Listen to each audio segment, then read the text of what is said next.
Assalamualaikum warahmatullahi wabarakatuh. Saya Dilia Melandri Sirait, pemakala dari kelompok 10.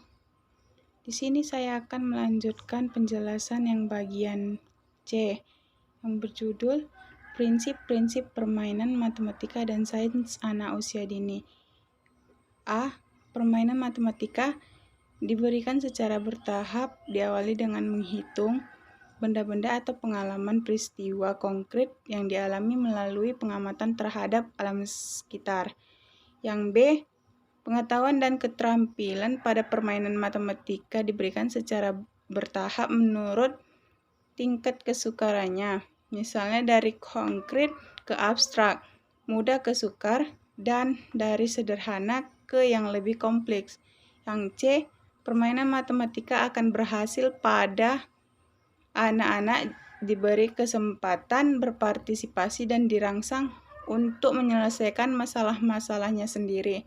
Yang D. Permainan matematika membutuhkan suasana menyenangkan dan memberikan rasa aman serta kebebasan bagi anak.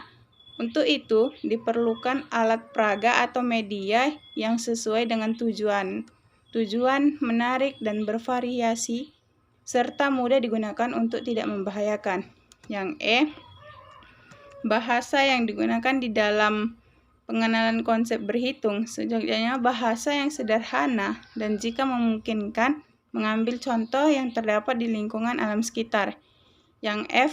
Dalam permainan matematika ini, anak dapat dikelompokkan sesuai tahap penguasaan berhitung, yaitu tahap konsep, masa transisi, dan lambang. Yang terakhir, dalam mengevaluasi hasil perkembangan anak harus dimulai dari awal sampai akhir kegiatan.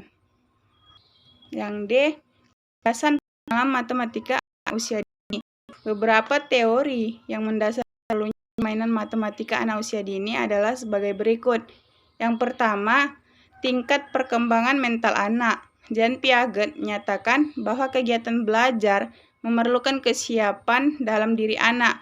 Artinya, belajar sebagai suatu proses membutuhkan aktivitas baik fisik maupun psikis. Selain itu, kegiatan belajar pada anak harus disesuaikan dengan tahap-tahap perkembangan mental anak. Karena belajar bagi anak harus keluar dari anak itu sendiri. Yang kedua, masa peka berhitung pada anak. Perkembangan dipengaruhi oleh faktor kematangan dan belajar. Apabila anak sudah menunjukkan masa peka atau kematangan untuk berhitung, maka orang tua dan guru di TK harus tanggap untuk segera memberikan layanan dan bimbingan sehingga kebutuhan anak dapat terpenuhi atau tersalurkan dengan sebaik-baiknya menuju perkembangan kemampuan berhitung yang optimal. Di sini ada 3 tahapan penguasaan berhitung di jalur matematika. Yang pertama, penguasaan konsep. Penguasaan konsep tentang sesuatu dengan menggunakan benda dan peristiwa konkret, seperti pengenalan warna, bentuk, dan menghitung benda atau bilangan. Yang kedua itu ada masa transisi. Proses berpikir yang merupakan masa peralihan dari pemahaman konkret menuju pengenalan lambang yang abstrak, di mana benda konkret itu masih ada dan dimulai dikenalkan bentuk lambangnya. Yang ketiga, lambang. Lambang ini merupakan visualisasi dari berbagai konsep. Misalnya lambang 7 untuk menggambarkan konsep bilangan 7, merah untuk menggambarkan konsep warna, sedangkan besar untuk menggambarkan konsep ruang, dan lain sebagainya.